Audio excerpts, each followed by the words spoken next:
வணக்கம். நடந்தது என்ற நிகழ்ச்சிக்கு உங்களை வரவேற்பதில் மகிழ்ச்சி அடைகிறோம். தமிழகத்தை இந்தியாவின் மற்ற மாநிலங்கள் பல விஷயங்களை நிமிர்ந்து பார்த்து கொண்டிருக்கிறது. இப்படியும் ஒரு மாநிலம் இருக்க முடியுமா என்றுதான் தமிழகத்தை பார்க்கிறார்கள். எந்த விஷயமாக இருந்தாலும் அம்மாவின் ஆட்சியில் மற்ற மாநிலங்களுக்கு ஒரு முன்னுதாரணமாக இருப்பதுதான் அனைத்து இந்திய அண்ணா திராவிட முன்னேற்றக் கழகத்தின் ஆட்சி. அதில் சிறப்பான ஒரு விஷயம் எது என்னவென்றால், இந்தியாவிலே பொது விநியோக முறை மிக சிறப்பாக செயல்படுத்தப்படுவது தமிழ்நாட்டில்தான். அதில் சில கட்டுப்பாடுகளை மத்திய அரசு கொண்டு வந்தபோது அம்மா அவர்கள் அதை கடுமையாக எதிர்த்தார்கள். நீங்கள் மற்ற மாநிலங்களுக்கு வேண்டுமானாலும் கொண்டு வாருங்கள், எங்கள் மாநில விஷயத்தில் பப்ளிக் டிஸ்ட்ரிபியூஷன் சிஸ்டத்தில் நீங்கள் தலையிட வேண்டிய அவசியமில்லை, இதை நாங்கள் பார்த்துக்கொள்கிறோம் என்றார்கள். மத்திய அரசு உணவுப் பொருட்களில் மக்களுக்கு கிடைக்கக்கூடிய பல மானியங்களை ரத்து செய்ய வேண்டும் என்று சொன்னபோது கூட அம்மாவின் ஆட்சி அந்த செலவுகளை தானே எடுத்துக்கொண்டு, என் மக்களை நான் பட்டினி போட விட மாட்டேன், என் மக்களின் தேவைகளை நான் பார்த்துக்கொள்கிறேன், எனக்கு என்ன சுமை வந்தாலும் நான் என் மக்களை காப்பாற்றுகிறேன் என்று சொன்ன அரசு தான் அனைத்து இந்திய அண்ணா திராவிட முன்னேற்றக் கழக அரசு. அம்மாவை பொறுத்தவரையில் எல்லாரும் எல்லாமும் பெற வேண்டும், இங்கு இல்லாமல் இல்லாத நிலை வேண்டும் என்பதுதான் அவருடைய தாரக மந்திரமாக இருந்திருக்கிறது. பல விஷயங்களில் அவர் தீர்க்க தரிசனத்தோடு இருந்தார் என்றால், மக்களுக்கு உணவளிக்கும் விஷயத்தில் அந்த தாய் எவ்வளவு அக்கறை காட்டியிருப்பார். இப்பொழுது நமது பொது விநியோக திட்டத்தை பற்றி சில விமர்சனங்களை எதிர்க்கட்சிகள் வைக்கிறார்கள். உணவு பாதுகாப்பு மசோதாவில் தமிழக அரசு ஏற்றுக்கொண்டதால் தான் பிரச்சனை என்றும், அதில் ஏன் தமிழக அரசு கையெழுத்திட்டது என்றெல்லாம் கேள்விகள் எழுகிறது. பொது விநியோக திட்டம் எப்படி இருக்கிறது? எதிர்க்கட்சிகள் சொல்லும் பல பொய்களுக்கு உண்மையான நிலை என்ன? நாம் இந்த உணவு மசோதாவில் ஏன் கையெழுத்திட்டோம்? அம்மா அதை குறித்து என்ன பார்வை வைத்திருந்தார்கள்?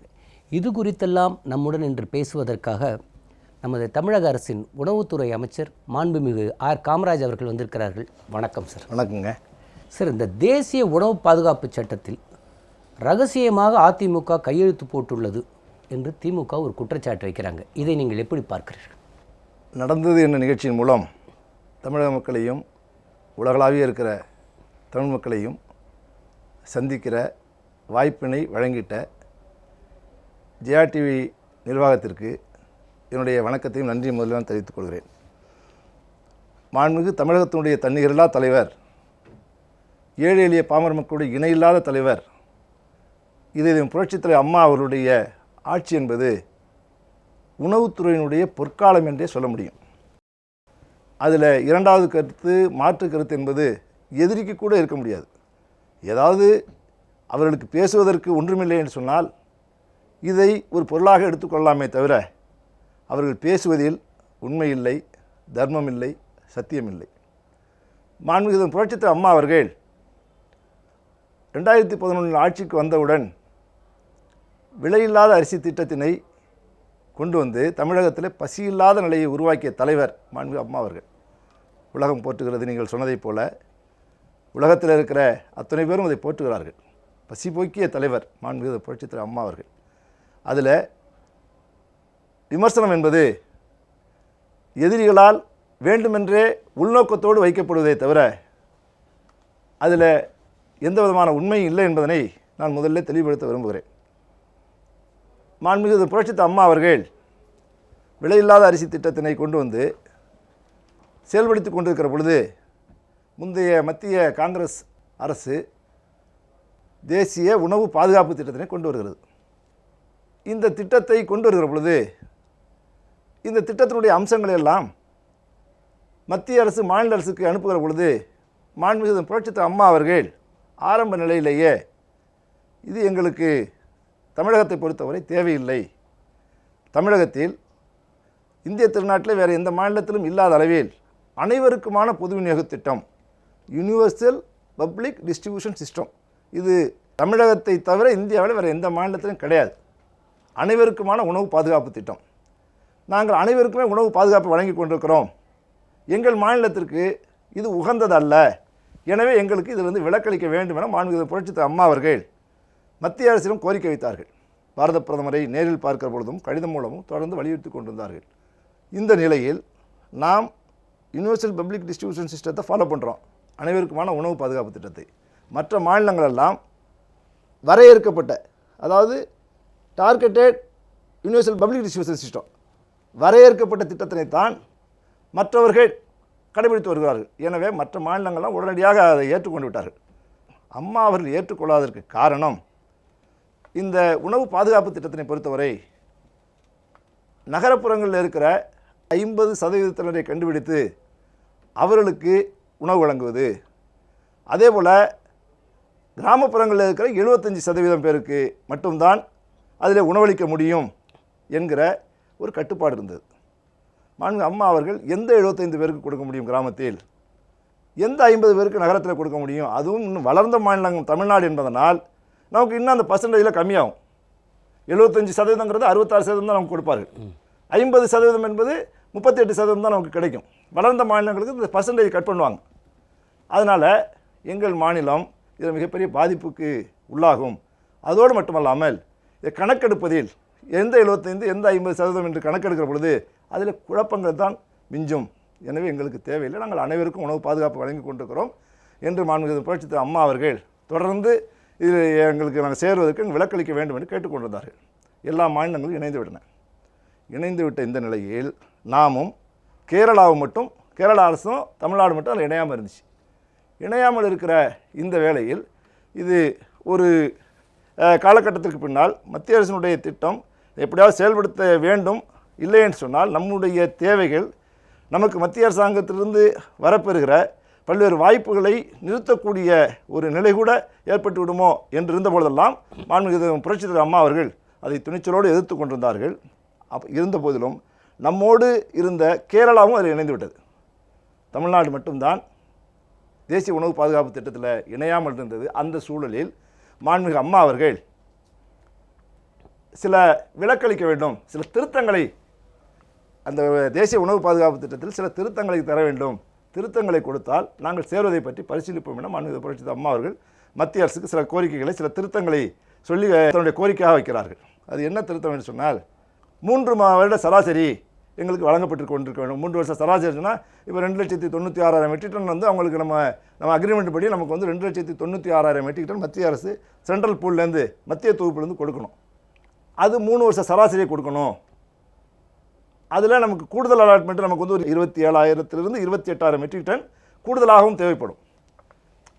அதுக்கும் நீங்கள் பழைய விலையிலே கொடுக்கணும் என்கிற தேசிய உணவு பாதுகாப்பு திட்டத்தில் எங்களுக்கு அந்த விலக்கை தர வேண்டும், எங்களுக்கு அந்த திருத்தத்தை தர வேண்டும் என்பதும், நாங்கள் எங்களுடைய சொந்த நிதியிலிருந்து, அரசு, மாநில அரசு தங்களுடைய சொந்த நிதியிலிருந்து சிறப்பு திட்டங்களை ஏதாவது நிறைவேற்றுகிற பொழுது அதில் மத்திய அரசினால் எந்த விதமான தடையும் வரக்கூடாது, இதற்கெல்லாம் உத்தரவாதம் வழங்க வேண்டும் என்ற சில திருத்தங்களை மாண்புமிகு புரட்சித் அம்மா அவர்கள் கேட்டிருக்கிறார்கள். இது ஒரு பக்கம் இருக்கக்கூடிய, இதுக்கு இடையில் 7/10/2016 அன்று ஒரு சுற்றறிக்கை மத்திய அரசிலிருந்து மாநில அரசுக்கு நம்முடைய தமிழகத்திற்கு வருகிறது. அதில் என்ன வருகிறதுன்னு சொன்னால், நாம் ஏற்கனவே மாண்புமிகு புரட்சித் அம்மா அவர்கள் மத்திய தொகுப்பிலிருந்து விலை கொடுத்து வாங்கி அரிசியை தமிழ்நாட்டில் விலை இல்லாமல் கொடுத்து வந்தோம். அதாவது ஏஏஒய், அந்தியோதயா அன்ன யோஜனா திட்டத்தின் கீழ் 1 கிலோ அரிசி 3 ரூபாய்க்கு வாங்குவோம், அதனை விலை இல்லாமல் கொடுத்தோம். அது மத்திய அரசாங்கத்தினுடைய திட்டம். ஏஏஒய் என்பது, அந்தியோதயா அன்ன யோஜனா திட்டம் என்பது மத்திய அரசாங்கத்தினுடைய திட்டம். அந்த மத்திய அரசாங்க திட்டத்திற்கு அதை விலை இல்லாமல் கொடுத்து அதுக்கு மானியம் கொடுத்த தலைவர் மாண்புமிகு புரட்சித் அம்மா அவர்கள். அது இல்லாமல் பிபிஎல், பிலோ பாவர்ட்டி லைன், வறுமை கோட்டிற்கு கீழுள்ளவர்கள் என்கிற அந்த பட்டியலில் 1,04,000 மெட்ரிக் டன் வாங்குவோம். அது 5 ரூபா 65 பைசாவுக்கு வாங்குவோம். அதே மாதிரி 1,26,000 டன் ஏபிஎல் என்கிற வகைப்பாட்டில் வாங்குவோம். எபோ பாவர்ட்டி லைன், வறுமை கோட்டிற்கு மேல் இருக்கிறவர்கள் பட்டியலில் 1,26,000 மெட்ரிக் டன்னை 8 ரூபா 30 பைசாவுக்கு வாங்கிட்டு இருந்தோம். இதனை 7/10/2016 அன்று வந்த சுற்றறிக்கையில், இனிமேல் இந்த 1,26,000 மெட்ரிக் டன் 8 ரூபா 30 பைசாவுக்கு வழங்கி கொண்டிருந்ததை நீங்கள் தேசிய உணவு பாதுகாப்பு திட்டத்தில் சேரவில்லை என்று சொன்னால், 8 ரூபா 30 பைசாவுக்கு வழங்கி கொண்டிருந்த அரிசியை 22 ரூபா 54 பைசா விலை கொடுத்து வாங்க வேண்டும் என்றும், அதே போல் நமக்கு வழங்கி கொண்டிருந்த 28,000 மெட்ரிக் டன் வரை ஒரு மாதத்திற்கு கூடுதல் தேவைப்படும். அதாவது இந்த சென்ற மாத நுகர்வு, இந்த மாத நகர்வு. ஆமாம், என்ன கன்சம்ஷனோ அதான் அடுத்த மாதம் மூவ்மெண்ட்டு. அப்போ வரும்பொழுது ஃப்ளக்சுவேஷன் இருக்கும். அதில் அது வந்து இனிமேல் இல்லை. இந்த 28,000 மெட்ரிக் டன் அரிசி இனி இல்லை என்கிற அடிப்படையில் இந்த சுற்றறிக்கை அனுப்புகிறார்கள். இதனால் நம்முடைய தமிழக அரசுக்கு 2,793 கோடி ரூபாய் கூடுதல் செலவு. இது அப்படியே ஏற்றுக்கொண்டோமேனால் ஏற்கனவே 5,500 கோடி ரூபாயை உணவுக்கு மானியமாக வழங்கி உணவுத்துறைக்கு மாண்புமிகு புரட்சித் தலைவர் அம்மா அவர்கள் வெகு சிறப்பாக மாநிலத்தினுடைய உணவு தேவைகளை நிறைவேற்றி வருகிறார்கள். இது வந்து நம்முடைய நிதி ஆதாரத்தில் ஒரு மாநிலத்தினுடைய நிதி ஆதாரத்தில் ஒரு பெரிய தொகை. இது மக்கள் தொகை அதிகமாக கொண்டிருக்கிற வேறு ஆந்திராவிலேயோ மகாராஷ்டிராவிலேயோ இவ்வளோ பெரிய தொகை ஒதுக்கப்படவில்லை உணவு மானியத்துக்கு. தமிழகத்தில் இவ்வளோ பெரிய தொகையை ஒதுக்கிய தலைவர் மாண்புமிகு அம்மா அவர்கள் தான். இதை விட இன்னும் கூடுதலாக 2,793 கோடி ரூபாய் கூடுதல் நிதி சுமை ஏற்படும் என்கிற ஒரு நிலை ஏற்படுகிறது. இந்த கூடுதல் நிதி சுமை 2,793 கோடி ரூபாய் ஏற்படும் என்கிற நிலை நம்மோடு சேராமல் இருந்த கேரளா அரசும் அதில் சேர்ந்து விட்டது. அது மட்டுமல்லாமல் மாண்புமிகு புரட்சித் அம்மா அவர்கள் சொன்ன திருத்தங்களை ஏற்றுக்கொள்கிறார்கள். மத்திய அரசு ஏற்றுக்கொள்கிறது. நம்முடைய திட்டத்தை செயல்படுத்துவதில், சொந்த நிதியில் செயல்படுத்துவதில் அது தடங்கள் இல்லை, 3 மாத சராசரியை நாங்கள் வழங்கிடுவோம் என்பதை போன்ற சில திட்டங்களை அரிசி அதே வழியில் வழங்குவோம் என்பதையெல்லாம் அம்மா அவர்கள் கோரிய கோரிக்கைகள் ஏற்றுக்கொள்ளப்படுகின்றன. இதன் அடிப்படையில் தான் 1/11/2016 அன்று யாரும் ரகசியமாக இல்லை, ஏவாவேலும் அவருடைய தலைவர், செயல் தலைவர், செயல்படாத தலைவர் எல்லாம் ரகசிய கையெழுத்து போடலாமே தவிர அதிமுகவை பொறுத்தவரை இது வந்து வெளிப்படையான ஆட்சி, இது மக்கள் ஆட்சி. மக்கள் இந்த இயக்கத்தை புரட்சித் எம்ஜிஆர் அவர்கள் ஆரம்பித்த போதும் சரி, புரட்சித் அம்மா அவர்கள் வழிநடத்திய பொழுதும் சரி, இன்றைக்கு எங்களுடைய மாண்புமிகு எங்களுடைய தியாகத்தலை சின்னம்மா அவர்கள் வழிநடத்துகிற பொழுதும் சரி, இந்த இயக்கத்தை பொறுத்தவரை, அனைத்து அண்ணா திராவிட முன்னேற்ற கழகத்தை பொறுத்தவரை இது ஒரு மக்கள் கட்சி, மக்கள் ஆட்சி. அதனால் மார்பிலும் தோளிலும் மக்கள் சுமந்து கொண்ட இந்த ஆட்சி வந்து வெளிப்படையான ஆட்சி. அதனால தான் இது வெளிப்படையாக அறிவித்துவிட்டு 1/11/2016 அன்று நாம் இதில் இணைகிறோம். இதில் இணைகிற பொழுது நாம் ஏற்கனவே இதை புரட்சித் அம்மா அவர்கள் கேட்டுக்கொண்டார்களே, வேறு எங்கேயும் கிடையாது. இதை வந்து இந்த வேலு வந்து இன்னொரு குற்றச்சாட்டையும் அவர் சொல்லியிருக்கிறார். இதில் வந்து தேசிய உணவு பாதுகாப்பு திட்டத்தில் கையெழுத்திட்டதுனால்தான் ஏதோ உணவு பற்றாக்குறை ஏற்பட்டு விட்டதை போல ஒரு கருத்தை சொல்லியிருக்கிறார். அம்மா வந்து ஏற்கனவே இந்தியாவுக்கு முன்னுதாரணம், இந்த திட்டத்தை செயல்படுத்துவதிலும் முன்னுதாரணமாக அம்மாவுடைய அரசு திகழ்கிறது. தேசிய உணவு பாதுகாப்பு திட்டத்தினை செயல்படுத்துகிறோம். அத்தோடு அம்மா அவருடைய விலையில்லாத அரிசி திட்டமும் செயல்படுத்தப்படுகிறது. இதை வந்து எதிர்க்கட்சி தலைவர் ஸ்டாலினாக இருந்தாலும் சரி, அல்லது முன்னால் உணவுத்துறை அமைச்சராக இருந்த ஏவா வேலுவாக இருந்தாலும் சரி, அல்லது அவரை பார்த்து கொண்டு பேசுகிற யாராக இருந்தாலும் தெரிந்து கொள்ள வேண்டும். இது வேறு எந்த மாநிலத்திலும் இல்லை. அப்படியே அதை மட்டும் கொடுத்துட்டு அவங்க கொடுக்குறத மட்டும் கொடுத்துட்டு விட்டுறாங்க. நம்ம பொறுத்த வரைக்கும் ஏற்கனவே இருந்த விலையில்லாத அரிசி திட்டமும் தொடர்கிறது. இதில் 2 பலன்களையும் பெற்றுத்தருகிறோம். அம்மாவுடைய அரசு உணவு பாதுகாப்பு திட்டத்தினுடைய பலனையும் பெற்றுத்தருகிறது. ஏற்கனவே பலன் பெற்று கொண்டிருந்த விலையில்லாத அரிசி திட்டத்தினுடைய பலனையும் மக்கள் பெறுகிறார்கள். அதற்கு ஒரு உதாரணம் சொல்ல வேண்டும் என்று சொன்னால், ஒரு நபர் இருக்கிற ஒரு குடும்ப அட்டை என்று சொன்னால் அதுக்கு வந்து 1 யூனிட் கார்டுன்னு பேர். 1 யூனிட் கார்டு ஒரு நபர் இருந்தால் அவங்களுக்கு ஏற்கனவே விலையில்லாத அரிசி திட்டத்தின் மூலம் 12 கிலோ அரிசி வழங்கிட்டு இருந்தோம். இப்போ தேசிய உணவு பாதுகாப்பு திட்டத்தை மட்டும் செயல்படுத்தினால் அந்த திட்டத்தின் மூலம் அந்த ஒரு நபர் இருக்கிற 1 யூனிட் கார்டு வந்து 5 கிலோ அரிசியை தான் பெற முடியும். ஆனால் இன்றைக்கு 12 கிலோ அரிசியை பெற்றுக்கொண்டிருக்கிறார்கள். 1.5 யூனிட், ஒரு பெரியவர் ஒரு சிறியவர், அதுக்கு பேர் 1.5 யூனிட் கார்டு. அதுக்கு ஏற்கனவே கொடுத்து கொண்டிருந்த அரிசி அளவு 14 கிலோ, 12 + 2 14 கிலோ கொடுத்துட்ருக்கோம். அந்த 14 கிலோ இப்போ உணவு பாதுகாப்பு திட்டத்தை மட்டும் செயல்படுத்தினால் அந்த 1.5 யூனிட் இருக்கிற அந்த கார்டு வந்து 10 கிலோ அரிசியை தான் பெற முடியும். ஆனால் நாம் 14 கிலோ அரிசியை கொடுக்குறோம். அதுபோல் 2 நபர் இருக்கிற அந்த 2 யூனிட் கார்டு இருக்கிறத அதுக்கு ஏற்கனவே விலையில்லாத அரிசி திட்டத்தின் மூலம் 16 கிலோ கொடுத்துட்ருக்கோம். 2 யூனிட் இருக்கிற கார்டுக்கு தேசிய உணவு பாதுகாப்பு திட்டத்தை மட்டும் செயல்படுத்தினால் வெறும் 10 கிலோ மட்டும்தான் கொடுக்க முடியும். 3 பேர் இருக்கிற 3 யூனிட் கார்டுக்கு ஏற்கனவே நாம் கொடுத்து கொண்டிருப்பது 20 கிலோ அரிசி.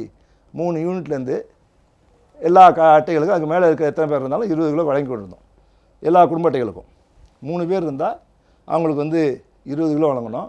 இப்போ தேசிய உணவு பாதுகாப்பு திட்டத்தை மட்டும் செயல்படுத்தினால் அவர்களுக்கு 15 கிலோ அரிசி மட்டும்தான், 3 பேருக்கும் 3 5 15 கிலோ மட்டும்தான் பெற முடியும். எனவே இந்த பலனையும் மக்கள் பெறுகிறார்கள். 1 யூனிட், 1.5 யூனிட், 2 யூனிட், 3 யூனிட் இருக்கிறவர்கள் மாண்புமிகு புரட்சித் தலைவர் அம்மா அவருடைய விலையில்லாத அரிசி திட்டத்தின் மூலம் அவர்கள் பெற்றுக்கொண்டிருந்த அரிசியை அப்படியே பெறுகிறார்கள். தேசிய உணவு பாதுகாப்பு திட்டத்தில் 4 பேருக்கு மேல் இருந்தால் அதனுடைய பலன், அது பலன் இல்லைன்னு சொல்ல முடியாது. இவர்களுக்கு பலன் இல்லை, அதை நீங்கள் திருத்தி அமைக்கணும் நம்ம கேட்டோம். அதனால் அவர்களுக்கு பலன், இவர்களுக்கு பலனை தருகிற நம்முடைய திட்டமும் செயல்படுகிறது. 4 பேருக்கு மேலே இருந்தால் ஒவ்வொரு நபருக்கும் 5 கிலோ கூட, 5 நபர் இருந்தால், ஒரு குடும்பத்தில் 5 நபர் இருந்தால் தேசிய உணவு பாதுகாப்பு திட்டத்தின் மூலம் அவர்களுக்கு 25 கிலோ, 6 பேர் இருந்தால் 30, 7 பேர் இருந்தால் 35, 8 பேர் இருந்தால் 40, 45, 50 வரைக்கும் அப்படியே போயிட்டே இருக்கு 5 கிலோ. இந்த பலனையும் பெற்று தந்திருக்கிறோம். இந்த கோதுமையை பற்றி ஒரு செய்தி சொல்லிக் கொண்டிருக்கிறார்கள். இப்போ கோதுமை ஏதோ கட்டாயப்படுத்தி கோதுமை வழங்கப்படுவதாக அது இல்லை. கோதுமை வாங்குவதற்கு யாருக்கும் கட்டாயம் இல்லை. நம்முடைய நிகழ்ச்சியின் மூலம் நான் மக்களுக்கு தெரிவித்துக் கொள்வது, கோதுமை வாங்க வேண்டும் என்று யாருக்கும் கட்டாயம் கிடையாது. அதாவது இப்போ உணவு பாதுகாப்பு திட்டத்தின் மூலம் நமக்கு கிடைக்கிற கோதுமையை தேவைப்பட்டால், நகரப்புறங்களில் சிலர் கோதுமை கேட்கிறார்கள், தேவைப்பட்டால் அவர்களுடைய விருப்பத்தின் பேரில் நகரப்புறங்களில் 10 கிலோ அரிசி, அதிகபட்சமாக 10 கிலோ கோதுமை கொடுக்கலாம். கிராமப்புறங்களில் 15 கிலோ அரிசி, 5 கிலோ கோதுமை அதிகபட்சமாக கொடுக்கலாம். அது அவங்க விரும்பின தேவைப்பட்டால் தான், அவங்க கேட்டால் தான் தவிர இது கம்பல்ஷன் கிடையாது. யாரும் இதை கம்பல் பண்ணி நீங்கள் கோதுமை வாங்கின்னு சொல்ல கிடையாது. இருந்த போதிலும் கோதுமையை அவர்கள் விருப்பப்பட்டால் வாங்கி கொள்ளலாம். அதற்கு விலை இல்லை, கட்டாயமும் இல்லை, அதற்கு விலையும் கிடையாது. உணவு பாதுகாப்பு திட்டத்தினுடைய பலனையும் பெற்று தந்திருக்கிறது மாண்புமிகு அம்மாவுடைய அரசு. அதே நேரத்தில் மாண்புமிகு புரட்சித் தலைவர் அம்மா அவர்களுடைய உலகம் போற்றும் திட்டமான விலையில்லாத அரிசியின் மூலம் பெற்றுக்கொண்டிருந்த அத்துணை பலனையும் மக்களுக்கு கொடுத்திருக்கிறது என்பதுதான் நிதர்சனமான உண்மை. அவர்கள் வைக்கிற விமர்சனங்கள் எல்லாம் தேவையற்ற விமர்சனங்கள், வேலையில்லாத விமர்சனம் என்று தான் அதை சொல்ல முடியும். ரேஷன் கார்டுகளை ஸ்மார்ட் கார்டுகளாக மாற்றும் பணி எப்போது முடிவடையும்? மேலும் இந்த கணினிமயமாக்கப்படுவதாக சொல்கிறீர்களே, அதுவும் எப்பொழுது நடக்கும்? மாண்புமிகு இது புரட்சித் தலைவர் அம்மா அவர்கள் 2005ஆம் ஆண்டு, இப்பொழுது புழக்கத்தில் இருக்கிற இந்த குடும்ப அட்டைகள் இருக்கிறதே, 2004-5 மாண்புமிகு புரட்சித் தலைவர் அம்மா அவர்கள் வழங்கிய இந்த குடும்ப அட்டைகள் தான் என்பதனை நான் முதலில் தெரியப்படுத்த விரும்புகிறேன். 2009 திமுக ஆட்சியில் இந்த குடும்ப அட்டைகள் மாற்றப்பட்டு புது குடும்ப அட்டைகள் வழங்கப்பட்டிருக்க வேண்டும்.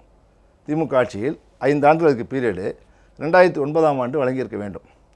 2009 ஆட்சியில் இருந்த திமுகவினர், திமுக ஆட்சி 2009 வழங்காமல் 2010, 2011 இந்த 2 வருடங்களும் உள்தாள் ஒட்டி, இவர் தான் உள்தாள் ஒட்டுவதற்கு தமிழகத்தில் முதல் உள்தாள் ஒட்டியவர்கள் திமுக ஆட்சியாளர்கள் தான் என்பதை நான் முதலில் பதிவு செய்ய விரும்புகிறேன்.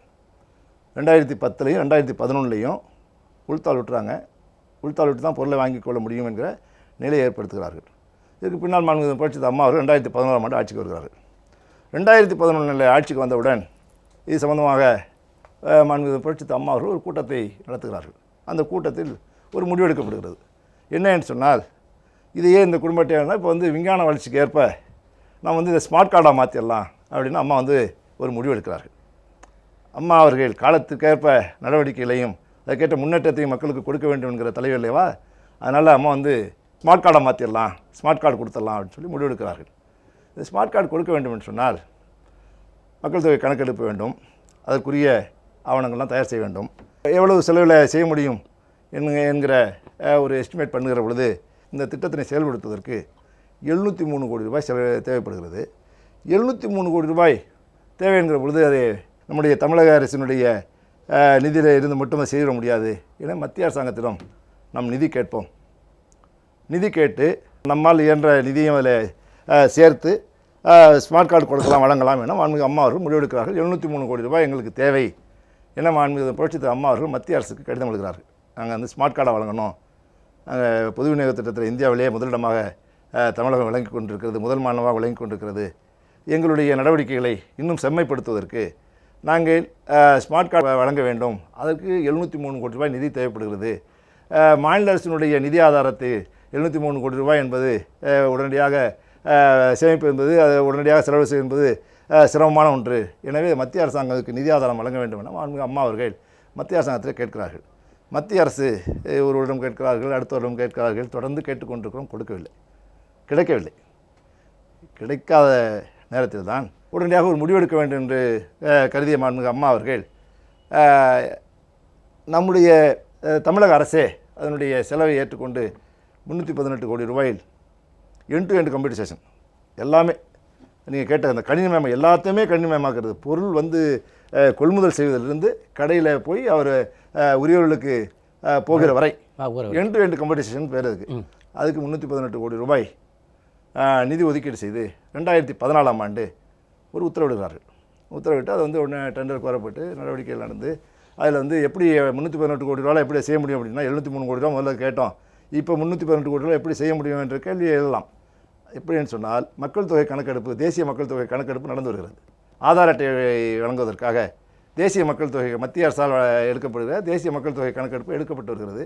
அந்த தேசிய மக்கள் தொகை கணக்கெடுப்பின் அடிப்படையில் கொடுக்கப்படுகிற அந்த ஆதார் அட்டைகளை அடிப்படையாக வைத்து நான் ஸ்மார்ட் கார்டை தயார் பண்ணுறதுக்கு ஒரு திட்டத்தை தயாரித்து அந்த திட்டம் 318 கோடியில் செயல்படுத்த வேண்டும் என மாண்புமிகு புரட்சித் அம்மா அவர்கள் அந்த திட்டத்தை வகுக்கிறார்கள். உடனே அதனால தான் டெண்டர் கோரப்படுகிறது. டெண்டர் கோரப்பட்டு அதனுடைய வேலைகள் நடந்து கொண்டிருக்கிறது.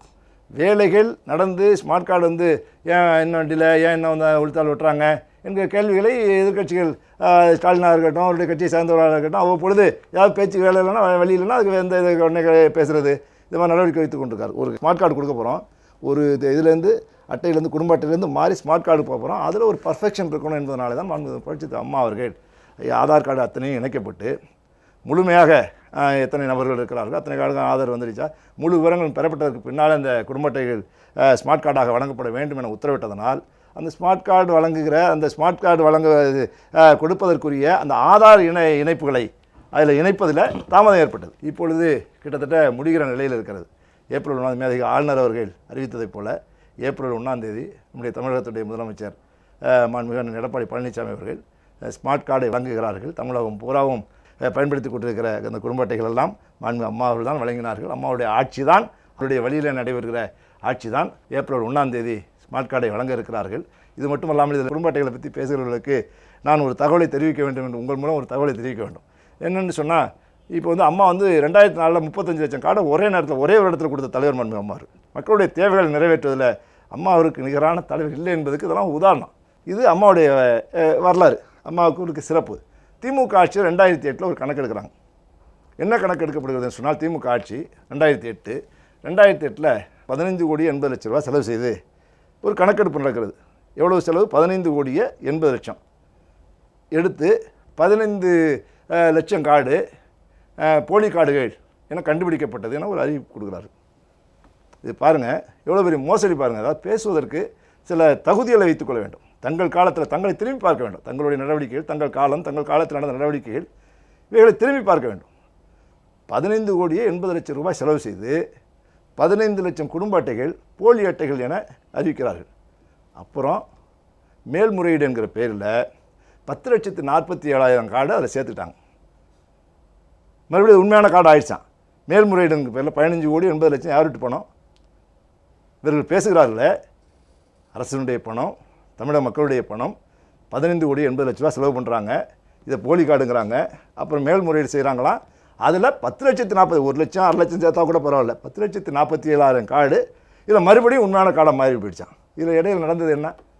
இதுதான் சர்க்காரியாக சொன்ன விஞ்ஞான ரீதியாக, இதுதான் விஞ்ஞான ரீதியாக நடவடிக்கை. இதுதான் செய்வார்கள், இதை செய்வார்கள். செய்யணும் அப்படியே எதுவுமே தெரியாதை போல மற்றவர்கள் வந்து மறதியை பயன்படுத்தி, அது கருணாநிதியாக இருந்தாலும் சரி, ஸ்டாலினாக இருந்தாலும் சரி, திமுகவில் யாராக இருந்தாலும், அவருடைய நிர்வாகிகள் யாராக இருந்தாலும் மறதியை பயன்படுத்தி எப்படியாவது அப்படி பேசலாம்னு பேசுவார்களே தவிர அதில் நான் முதல்ல சொன்ன மாதிரி யதார்த்தம் இருக்காது. இப்போது இந்த பொது விநியோக திட்டத்தில் மக்களுக்கு ரேஷன் பொருட்கள் தங்கு தடையின்றி கிடைப்பதில்லைன்னு இப்போ ஸ்டாலின் வந்து ஒரு புதுசாக ஒன்று கிளப்பியிருக்காரு. இது உண்மையான நிலவரம் என்ன?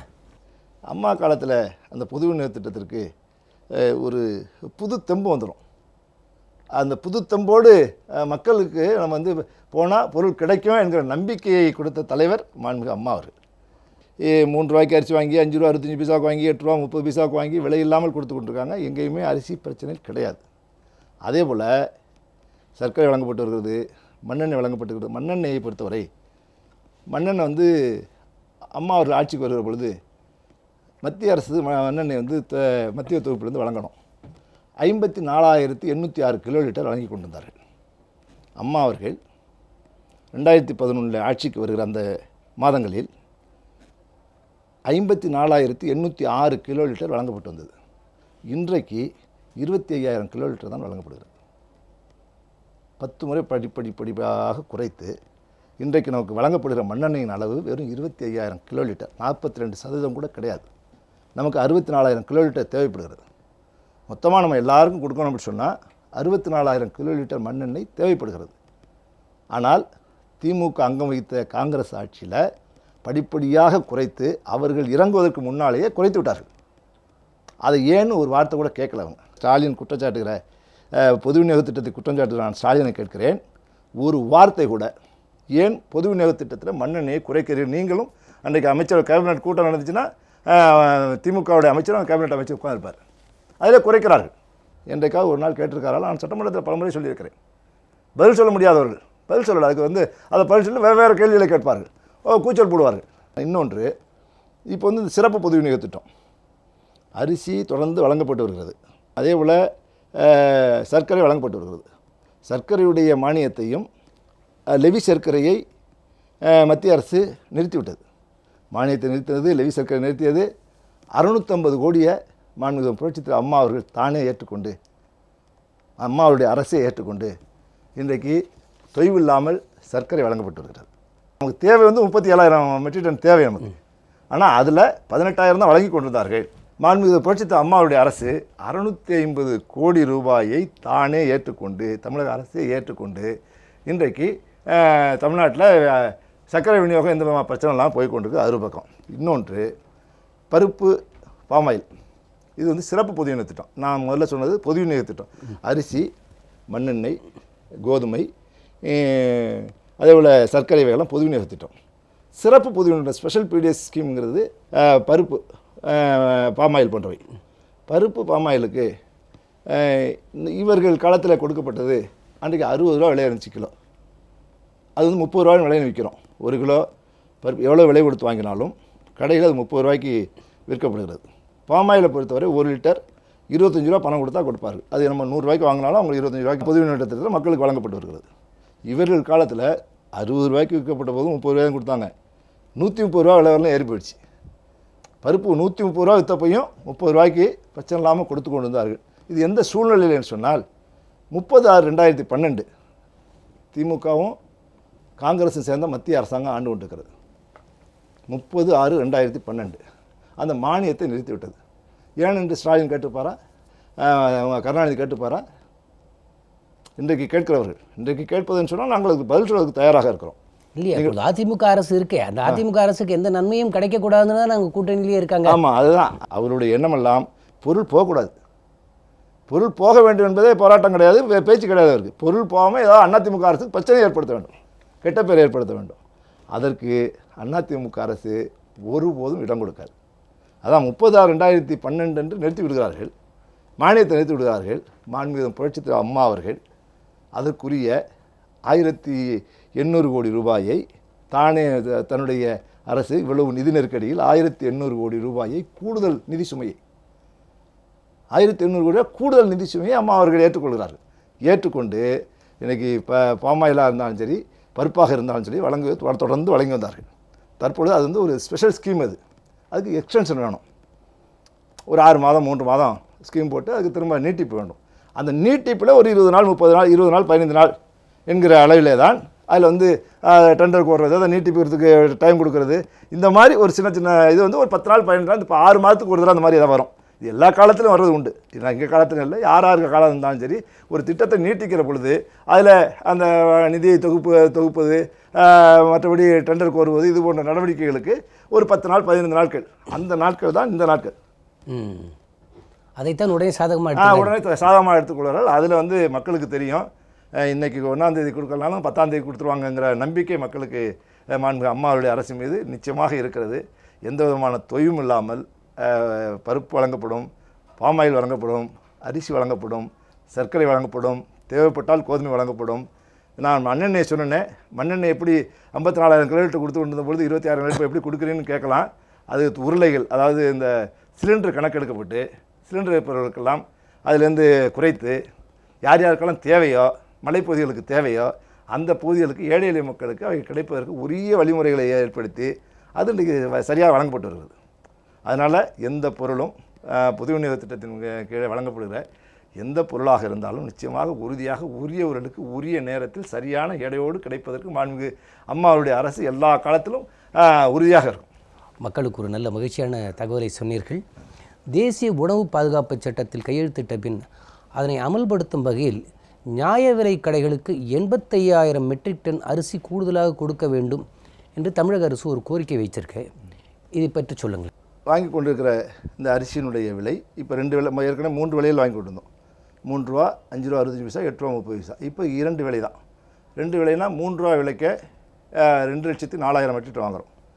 1 லட்சம் டன் வந்து 8 ரூபா 30 பைசாவுக்கு வாங்குகிறோம். வாங்குகிற பொழுது நமக்கு இந்த கூடுதல் தேவை என்பது அரிசியை பொறுத்த வரைக்கும் இப்போ வந்து எல்லாருமே அரிசி வாங்குகிறாங்க. எல்லாருமே ரேஷன் அரிசி வந்து அந்த திமுக காலத்தில் அரிசி வந்து புழுத்தரிசி தான் இருந்துச்சு, அதை சாப்பிட மாட்டாங்க, அங்கே கொட்டிடுவாங்க, இங்கே கொட்டிடுவாங்க, ஆட்டுக்கு போடுவாங்க, மாட்டுக்கு போடுவாங்க, கோழிக்கு போடுவாங்கிற கதையெல்லாம் மாறி எல்லாருமே அரிசி வாங்குறதுனால அரிசி தேவை என்பது நமக்கு அதிகரித்து கொண்டிருக்கிறது. அதனால் இப்பொழுது இந்த வறட்சியும் நீடித்து கொண்டிருப்பதனால் நம்முடைய 140 ஆண்டுகளுக்கு பின்னாலே நம்முடைய மாநிலத்தினுடைய வறட்சி நிலவரம்லாம் பிற்காலத்தில் நம்ம சமாளிப்பதற்காக மாண்புமிகு பாரத பிரதமர் அவர்களிடத்தில் நம்முடைய மாண்புமிகு முதலமைச்சர் அவர்கள் சந்திக்கிற பொழுது எங்களுக்கு 85,000 டன் கூடுதலாக அரிசி வழங்க வேண்டும் என்று கேட்டிருக்கிறார்கள். அதனை வந்து வருங்காலங்களில் சரி செய்வதற்கு இப்பொழுது அதில் ஒன்றும் பிரச்சனைகள் கிடையாது. இப்பொழுது 3 மாத தேவை நமக்கு இருக்கிறது. 3 மாதத்து தேவைக்கான அரிசி அந்தந்த மாதத்தில் தேவைக்கு வாங்க வேண்டிய பொருள்லாம் வாங்கி கொண்டிருக்கிற நிலை இதெல்லாம் தொடர்ந்து சரியாக போய் கொண்டிருக்கிறது. இனிமேல் வரப்போகிற காலங்களில் தேவையை பூர்த்தி செய்கிற அளவில், இன்னும் கூடுதல் தேவைகளை பூர்த்தி செய்கிற அளவிலே தான் நம்முடைய மாண்புமிகு முதலமைச்சர் அவர்கள் மாண்புமிகு பிரதமர் அவர்களிடத்தில் இந்த கோரிக்கை வைத்திருக்கிறார்கள். அதில் நாம் வெற்றி கண்டு விடுவோம். நாம் மக்களுக்கு எந்த விதமான பிரச்சனையும் இல்லாமல் தொடர்ந்து நம்முடைய மாண்புமிகு அம்மாவுடைய அரசு மக்களுடைய தேவைகளை நிறைவேற்றும் என்று கோடிட்டு காட்டினார். பருப்பும் பாமாயிலும் கொள்முதல் செய்துவிட்டோம் என்று கூற முடியாமல் இனிதான் கொள்முதல் செய்ய போகிறோம் என்று நீங்கள் கூறியிருப்பதாக திமுக அரசின் போது உணவு அமைச்சராக இருந்த ஏவா வேலு ஒரு பேட்டி அளித்திருக்கிறார். இதை பற்றி எப்படி பார்க்கிறீர்கள்? இது மட்டும் சொல்லல, அவர் நேரடியாக உணவு அமைச்சர் இடத்துல இதை பற்றி விவாதிப்பதற்கு தயாரா? எங்களுடைய தலைவர் வந்து வாய் புளித்ததோ மாங்காய் புளித்ததோலாம் பேச மாட்டார். இவர் தலைவர் ஸ்டாலின் வந்து வாய் புளித்ததோ மாங்காய் புளித்ததோலாம் பேச மாட்டாராம். மீத்தேனில் கையெழுத்து போட்டுட்டு நான் வந்து டெல்டா மாவட்டத்தை சேர்ந்தவன், டெல்டா மாவட்டத்தில் ஒரு பிரஜை அமைச்சர், அதெல்லாம் அப்புறம் நான் கேட்கிறேன், மீத்தேன் திட்டத்தில் கையெழுத்து போட்டது யார்? வந்து போய் அவங்களுக்கு மக்களுக்கு ஆதரவாக இருப்பேன், இந்த திட்டத்தை எதிர்த்து நான் குரல் கொடுப்பேன் என்று சொல்லுகிற ஸ்டாலின் அவர்கள் இதற்கெல்லாம் கையெழுத்திட்டது யார்? வா பிடிச்சதோ மாங்காய் பிடிச்சதோன்னு பேச மாட்டாராம் அவருடைய தலைவர் சொல்கிறார். ஏவா வேலு சொல்லுகிறார். ஸ்டாலின் அவர்கள் சொன்ன வார்த்தை என்ன என்று சொன்னால், இது வந்து ஆய்வுக்காக போடப்பட்டதான். புரிந்துணர்வு ஒப்பந்தத்தில் கையெழுத்து போட்டுவிட்டு ஆய்வுக்காக போடப்பட்டது என்று சொன்னால் இது எவ்வளோ பெரிய வேடிக்கை பாருங்கள். இந்த வேடிக்கையை தலைவரை வைத்துக் கொண்டிருந்தால் அவர் வேடிக்கை காட்டி கொண்டிருக்கிறார்கள். ஏற்கனவே நான் குறிப்பிட்டதைப் போல் இதாவது பிரச்சனை வருமானு பார்க்குறாங்க. பிரச்சனை வராது. பருப்பு பாமாயில் வழங்கப்படும். விவாதம் தேவை என்று சொன்னால் நீங்கள் ஏற்கனவே உணவு மானிய கோரிக்கையில் என்னோடு விவாதத்தில் ஈடுபட்டிருக்கிறீர்கள். ஈடுபட்ட பொழுது அன்றைக்கு உங்களால் பதில் சொல்ல முடியும். நான் கேட்ட கேள்விகளுக்கு நீங்கள் என்னை கேள்வி கேட்டீர்கள், நான் அதற்கு பதில் சொல்லிவிட்டு நான் கேட்ட கேள்விக்கு உங்களால் பதில் சொல்ல முடியவில்லை, வெளிநடப்பு செய்துவிட்டீர்கள். இப்பொழுதும் அந்த வாய்ப்பு உங்களுக்கும் இருக்கிறது. சட்டமன்ற உறுப்பினர் வகையில், அமைச்சர் வகையில் எனக்கும் அந்த வாய்ப்பு இருக்கிறது. சட்டமன்றத்தில் நீங்கள் இதை பற்றி என்ன கேள்வி கேட்டாலும் அதற்கு உரிய பதிலை என்று சொன்னால் அதுதான் உண்மையான பதிலை சொல்வதற்கு நாங்கள் தயாராக இருக்கிறோம். சார், இந்த நெல் கொள்முதல் எதன் அடிப்படையில் தமிழ்நாட்டில் நடைபெறுகிறது? இப்போ 2002ஆம் ஆண்டு மாண்புமிகு அம்மா அவர்கள் அந்த இப்பொழுது கொள்முதல் செய்யப்படுகிற இந்த கொள்முதல் திட்டத்தினை அறிமுகப்படுத்துகிறார்கள். பரவலாக்கப்பட்ட நெல் கொள்முதல் திட்டம் என்று பெயர் இருக்கு. அதற்கு முன்னால் எல்லாம் லெவி கொள்முதல், பேரலல் ப்ரொக்யூர்மெண்ட், இணை கொள்முதல், இதைப்போல் தான் கொள்முதல் நடந்து கொண்டிருந்தது டெல்டா மாவட்டங்களில். அதை மாற்றி மாண்புமிகு அம்மா அவர்கள் இந்த கொள்முதல் திட்டத்தினை, பரவலாக்கப்பட்ட நெல் கொள்முதல் திட்டத்தினை 2002ஆம் ஆண்டு ஒரு மத்திய அரசாங்கம் கூட புரிந்துணர்வு ஒப்பந்தம் செய்து கொண்டு ஒரு ஒப்பந்தத்தை கொண்டு வருவார்கள். அதன் மூலம் விவசாயிகளுக்கு உரிய விலை, அதே போல் தமிழக அரசு கொடுக்குற, மாநில அரசுகள் கொடுக்குற அந்த ஊக்கத்தொகை, இவையெல்லாம் பெறுவதற்குரிய வாய்ப்புகளை மாண்புமிகு புரட்சித்தலைவர் அம்மா அவர்கள் ஏற்படுத்தி தந்தார்கள். ஏற்படுத்தி தந்ததன் மூலம் மாண்புமிகு அம்மா அவர் 2011ஆம் ஆண்டு ஆட்சிக்கு வந்தவுடன் ஜூன் 6ஆம் தேதி தண்ணீர் தந்தார்கள். ஜூன் 6ஆம் தேதி தண்ணீர் தந்தது வந்து இதுவரை டெல்டா மாவட்டத்தில் ராஜாக்கள் காலத்தில் கூட இல்லாத ஒரு வரலாறு. அந்த வரலாற்றை படைத்து 25 லட்சம் மெட்ரிக் டன் இப்போ நெல்லை கொள்முதல் செய்தோம். டெல்டாவில் ஏற்படுகிற பிரச்சனைகளை சரி செய்வதற்கு மாண்புமிகு அம்மா அவர்கள் விவசாயியோட நெல்லை வந்து உரிய விலையில் அவங்க வந்து வியாபாரிகள் போன்றவர்களை வந்து ஏமாற்றிவிடக்கூடாது என்பதற்காகத்தான் இந்த பரவலாக்கப்பட்ட நெல் கொள்முதல் திட்டத்தை கொண்டு வந்து அதுக்கு வந்து இன்சென்டிவும் தொடர்ந்து நீங்கள் சொன்னீங்கள மத்திய அரசினுடைய திட்டங்களுக்கு கொடுக்குற பொழுது சலுகைகளை கொடுக்குற பொழுது அது வந்து மத்திய அரசு வந்து நீங்கள் தடுத்து நிறுத்துற போது அதையும் மீறி மாண்புமிகு புரட்சித் அம்மா அவர்கள் அதில் சமாளித்துக் கொள்ளலாம், மக்களுக்கு இருக்கிற பிரச்சனைகளை வந்து நம்ம வந்து அதை நிறுத்தக்கூடாது என்பதனால இன்சென்டிவ் தொடர்ந்து வழங்கிட்டு இருந்தாங்க. இந்த பரவலாக்கப்பட்ட நெல் கொள்முதல் திட்டத்தின் மூலம் விவசாயிகளிடமிருந்து கொள்முதல் செய்யப்படுகிற நெல்லுக்கு மத்திய அரசினுடைய கட்டுப்பாட்டுகளையும் தளர்த்த கோரிக்கை வைத்து அம்மா அவர்கள் இந்த 5 ஆண்டுகளில் மட்டும் அவர்களுக்கு ஊக்கத்தொகையாக விவசாயிகளுக்கு வழங்கிய தொகை 474 கோடி ரூபாய் ஊக்கத்தொகையாக மாண்புமிகு புரட்சித் அம்மா அவர்கள் வழங்கியிருக்கிறார்கள் என்பதனை இந்த நேரத்தில் பதிவு செய்வதை பெருமையாக எண்ணுகிறேன். விலைவாசி கட்டுப்பாட்டிற்குள் வைத்திருக்க தமிழக அரசு என்னெல்லாம் நடவடிக்கையை எடுத்துக்கொண்டிருக்கிறது? மாண்புமிகு அம்மா அவர்கள் ஆட்சிக்கு வந்தவுடன் விலைவாசி கட்டுப்பாட்டு நடவடிக்கைகளில் முனைப்பாக இருந்து எங்களுக்கு ஆலோசனை வழங்கினார். குறிப்பாக சொல்ல வேண்டும் என்று சொன்னால் 2011ஆம் ஆண்டு விலை கட்டுப்பாட்டு நிதியம் என்கிற அதுக்கு ஒரு தனி நிதியத்தை உருவாக்கினார்கள். 50 கோடி ரூபாய் அதுக்கு நிதி ஒதுக்கீடு செய்தார்கள். அதுக்கு பின்னால் அடுத்த ஆண்டே அது 50 கோடியை 100 கோடி ஆக்கினார்கள். விலை கட்டுப்பாட்டு நிதியத்தில் 100 கோடி ரூபாய் நிதியை ஒதுக்கீடு செய்து எந்த பொருள் எப்பொழுதெல்லாம் ஏறுகிறதோ அந்த பொருளுடைய விலையை கட்டுப்படுத்துவதற்கு அந்த பொருள் எங்கே விளைகிறதோ அங்கே கொள்முதல் செய்து இங்கே இருக்கிற கூட்டுறவு கடைகள் மூலமும் நியாய விலை கடைகள் மூலமும் மக்களுக்கு வழங்குவதற்கான ஏற்பாடுகளை செய்வதற்கு மாண்புமிகு அம்மா அவர்கள் செய்த சிறப்பு ஏற்பாடு.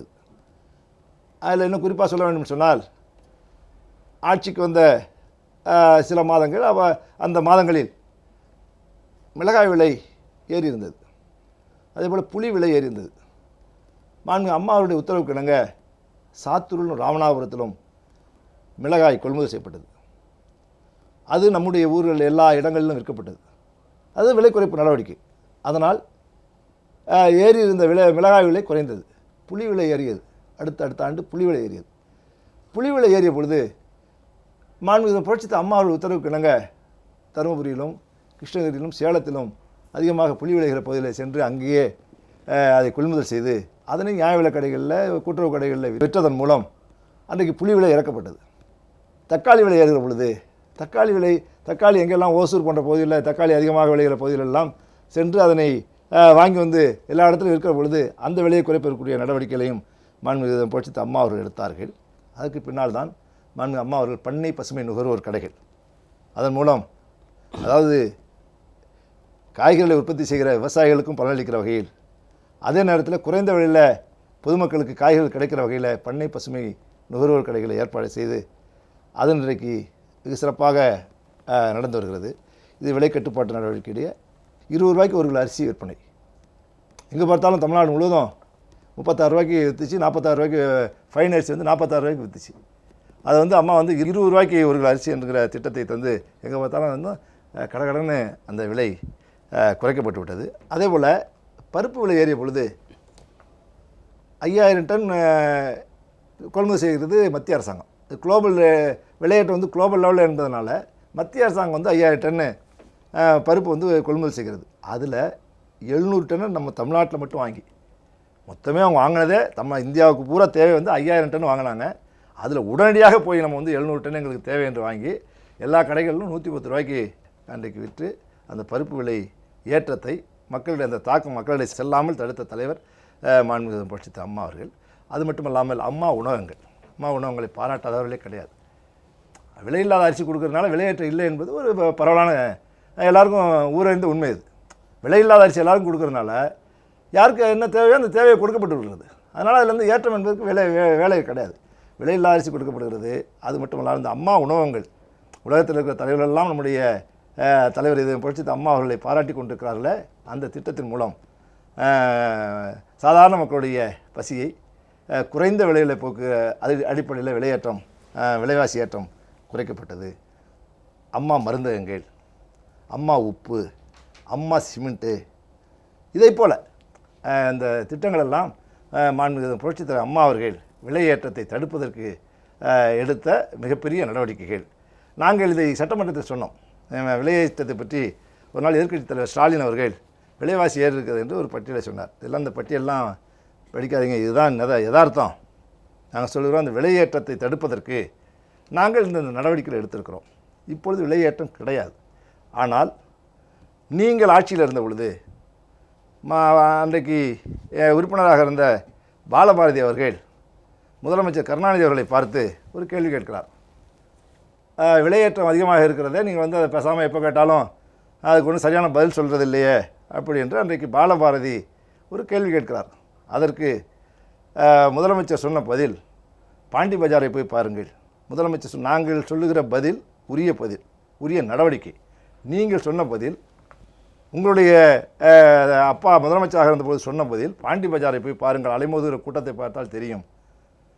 பாண்டி பஜாரில் கூட்டம் அலைமோதுறது, அதனால் விலைவாசி ஏற்றம் தான் எப்படி வருவாங்க என்று நீங்கள் பதிலை சொன்னீர்கள். நாங்கள் அந்த பதிலை சொல்லவில்லை, உரிய பதிலை சொல்லியிருக்கிறோம். அது மட்டுமல்லாமல் உங்களுடைய அன்றைக்கு நிதி அமைச்சராகவும் அவை முன்னவராக இருந்த அன்பழகன் இடத்துல விலையேற்றத்தை பற்றி கேட்கும் பொழுது அவர் சொன்னார், அவர் இந்த சட்டமன்ற குறிப்பு இது, அவர் சொல்லுகிறார், எங்கே திருட்டு பொருளுக்கு வேணால் விலையேறாமல் இருக்கலாம், காலப்போக்கில் விலையேறது சகஜம்தானே என்று பதிலை சொல்லியிருக்கிறார்.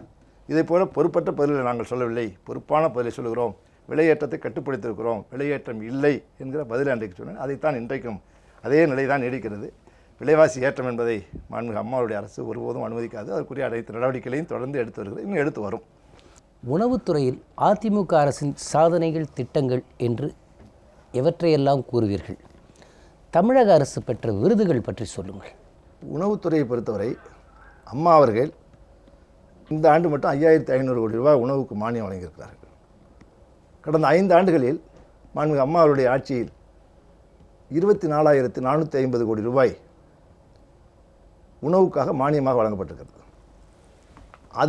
அதுக்கு முன்னால் இருந்த திமுக 5 ஆண்டுகள் ஆட்சி காலத்தில் 14,550 கோடி ரூபாய் தான் வழங்கப்பட்டிருக்கிறது உணவுக்கு மானியம். கிட்டத்தட்ட 10,000 கோடி, 9,000க்கு மேற்பட்ட கோடிகளை ஒரு 5 ஆண்டுகள் வித்தியாசம், ஒரு 500-1000 கோடிலாம் வித்தியாசம் கிடையாது. திமுக 5 ஆண்டுகள் ஆட்சி காலத்துக்கும் மாண்புமிகு அம்மாவுடைய ஆட்சி காலத்து 5 ஆண்டுக்கும் ஒன்றும் 1000-500 கோடிலாம் வித்தியாசம்லாம் கிடையாது. 10,000 கோடி அதிகமாக வழங்கி மாண்புமிகு புரட்சித் தலைவர் அம்மா அவர்கள் இந்த உணவுத்துறையை ஒரு செம்மைப்படுத்தியிருக்கிறார்கள், வளமைப்படுத்தியிருக்கிறார்கள். இது இந்த மாண்புமிகு அம்மா அவர்கள் எடுத்த சீர்திருத்த நடவடிக்கைகளில் இது புரட்சித் தலைவர் அம்மா அவர்களால் ஈர்க்கப்பட்ட தமிழக மக்களுக்கு அனைவருக்குமே உணவு பாதுகாப்பை வழங்கியிருக்கிறார்கள். உணவு பாதுகாப்பை வழங்கியதற்கு மாண்புமிகு அம்மா அவர்கள் அத்தனை பேராலும் பாராட்டப்பட்டிருக்கிறார்கள். அம்மா அவர்கள் 2012ஆம் ஆண்டு டெல்லிக்கு செல்கிறார்கள். டெல்லிக்கு அந்த மாநாட்டில், முதலமைச்சர் மாநாட்டில் பேசுகிறார்கள். கடத்தல் இரும்பு கரங்கண்டு ஒடுக்கப்படும், அதில் எந்த சமாதானமும் செய்து கொள்ள மாட்டேன் என்று கர்ச்சிக்கிறார்கள். இன்றைக்கு அம்மா அவருடைய கர்ச்சனை, அம்மா அவர்களுடைய அந்த உறுதியான நடவடிக்கையின் மூலம் அம்மா அவர்கள் அரசு எடுத்த கடத்தல் தடுப்பு நடவடிக்கை இருக்கிறத. கடந்த காலங்களில் திமுக ஆட்சி காலத்தில் லாரியில் அத்தியாவசிய பொருட்கள் கடத்தப்பட்டது, ரயிலில் கடத்தப்பட்டது, கப்பலிலே கடத்தப்பட்டது, பெரிய பெரிய டாராஸ் வண்டிகளில் கடத்தப்பட்டது. ஒருவர் உதாரணத்துக்கு சொல்லணும்னா பேர் சொல்ல விரும்பவில்லை, 1999, 2000, 2006, 2009, 2010 இந்த 5 ஆண்டுகளில், நான் சொன்ன இந்த 5 ஆண்டுகளிலும் திமுக தான் ஆட்சியில் இருக்கிறது. ஒருவர் மிகப்பெரிய நான் சொன்னேனே பெரிய டாராஸ் லாரி, ரயிலில், கப்பலில் இவையெல்லாம் கடத்தல் நடைபெற்று சொன்னேனே, இந்த கடத்தலில் சம்பந்தப்பட்டவர், அவர் மீது நடவடிக்கை இல்லை. அதைத்தான் அன்றைக்கு நான் சட்டமன்றத்தில் சொன்னேன். அவர் இன்றைக்கு இருக்கிற இடம் தெரியவில்லை. அவர் மீது வழக்கு போடுவதைப் போல பாண்டிச்சேரிக்கும் தமிழ்நாட்டுக்கும் இடையில் ஒரு இடத்த போய் வழக்கு போடுறது, வழக்கை நீர்த்து போய் வைப்பதற்கு, 2 மாநிலத்திற்கும் இந்த போலீஸாக அந்த போலீஸாக தெரியாமல் போகிறதுக்கு, இந்த மாதிரி வழக்கு அப்படி தான் போடப்பட்டிருக்கிறது. கர்நாடகத்துக்கும் தமிழ்நாட்டுக்கும் எல்லையில் வழக்கு போடுவது, ஆந்திராவுக்கும் தமிழ்நாட்டுக்கும் இடையில் இருக்க எல்லையில் வழக்கு போடுவது, வழக்கை நீர்த்து வைக்க வேண்டும் என்பதற்காக இதை போன்ற நடவடிக்கைகள் தான் அவர்கள் எடுத்தார்கள். ஆனால் மாண்புமிகு புரட்சித் தலைவர் அம்மா அவர்கள் ஆட்சிக்கு வந்த இந்த கடந்த 5 ஆண்டுகளில் இன்றைக்கு வரை எடுக்கப்பட்ட நடவடிக்கையின் மூலம் 951 பேர் மீது குண்டர் சட்டம், தடுப்பு காவல் சட்டத்தின் கீழ் 951 பேர் கைது செய்யப்பட்டிருக்கிறார்கள். திமுக ஆட்சியில் கடந்த 5 ஆண்டுகளில் 525 பேர் மட்டும்தான் கைது செய்யப்பட்டிருக்கிறார்கள். அம்மாவுடைய ஆட்சியில் கைது செய்யப்பட்ட 951 பேரும் கடத்தலில் நேரடியாக சம்பந்தப்பட்டவர்கள், கடத்தல்காரர்கள், கடத்தல் உரிமையாளர்கள். ஆனால் திமுக ஆட்சி காலத்தில் போடப்பட்ட வழக்குகள் 525 பேரும் லாரி ஓட்டுநர்கள், லாரி கிளீனர்கள். இது உண்மை. இது அம்மாவுக்கு கிடைத்திருக்கிற மிகப்பெரிய சாதனை. அதைத்தான் மத்திய அரசாங்கம் சுட்டி காட்டுகிறது. மத்திய அரசு ஒவ்வொரு முறையும் நடைபெறுகிற உணவு அமைச்சர்கள் மாநாட்டில் தமிழகத்தை கடத்தல் தடுப்பு நடவடிக்கைகளை நீங்கள் பின்பற்ற வேண்டும், தமிழகத்தில் நீங்கள் எப்படி உங்களுடைய நடவடிக்கைகளை, கடத்தல் தடுப்பு நடவடிக்கைகளை இவ்வளவு சிறப்பாக எப்படி செய்கிறீர்கள், அதை பற்றி ஒரு குறிப்பு தேவை. அதை மற்ற தலைமை செயலாளருக்கெல்லாம், இந்திய திருநாட்டில் இருக்கிற மற்ற மாநிலத்துடைய தலைமை செயலாளருக்கெல்லாம் அனுப்பி இதைப் போல நீங்களும் கடத்தல் தடுப்பு நடவடிக்கைகள் எடுக்க வேண்டும் என்கிற உத்தரவொலி மத்திய அரசாங்கம் பிறப்பித்திருக்கிறது. அது மட்டுமல்லாமல் கிடங்குகள், மாண்புமிகு அம்மா அவர்களுடைய தொலைநோக்கு பார்வை 2023 இருக்கிறதே, அதில் கிடங்கு கட்டுமானம் என்பது அம்மா அவர் ஒரு கனவு திட்டமாக கொண்டிருந்தார்கள். அதை அச்சீவ் பண்ணுறதுக்கும் அதை ரீச் பண்ணுறதுக்கும் மாண்புமிகு அம்மா அவர்கள் எடுத்த நடவடிக்கையின் மூலம் 2011 வரை எங்களுடைய உணவுத்துறை TNWC எல்லாம் சேர்ந்து 12 லட்சம் மெட்ரிக் டன் கொள்ளளவு கொண்ட கிடங்குகள் தான் இருந்தது. இன்றைக்கு 21 மாண்புமிகு புரட்சித் தலைவர் அம்மா அவருடைய ஆட்சி 5 ஆண்டு காலத்தில் 8 லட்சம் மெட்ரிக் டன் கொள்ளளவு கொண்ட கிடங்குகள் கட்டப்பட்டிருக்கிறது. இதற்காக மத்திய அரசாங்கம் 2013 முதல் பரிசு, 2ஆம் பரிசு, 3ஆம் பரிசு, இந்த 3 பரிசுகளையும் மாண்புமிகு அம்மாவுடைய அரசுக்கு வழங்கியது. அனைத்து சிறப்பு பரிசுகளையும் அம்மாவுடைய அரசுக்கே வழங்கியது. 2014 முதல் 3 பரிசுகளையும் தமிழ்நாடே பெற்றது. எனவே மாண்புமிகு இது புரட்சித் தலைவர் அம்மா அவர்கள் எடுத்த நடவடிக்கையின் மூலம், இது மத்திய அரசாக இருந்தாலும் சரி, மத்திய அரசு பாராட்டியது என்று சொல்வதை விட மக்களுடைய மனங்குளிர பாராட்டி கொண்டிருக்கிறார்கள். மக்களுடைய மனங்குளிர பாராட்டி பரிசை பெற்ற தலைவராக மாண்புமிகு புரட்சித் தலைவர் அம்மா அவர்கள் அரசு விளங்கியது. இன்றைக்கும் விளங்கும், நாளைக்கு விளங்கும். புரட்சித் தலைவர் காலத்தில் பொது விநியோக திட்டம் சிறப்பாக இருந்தது.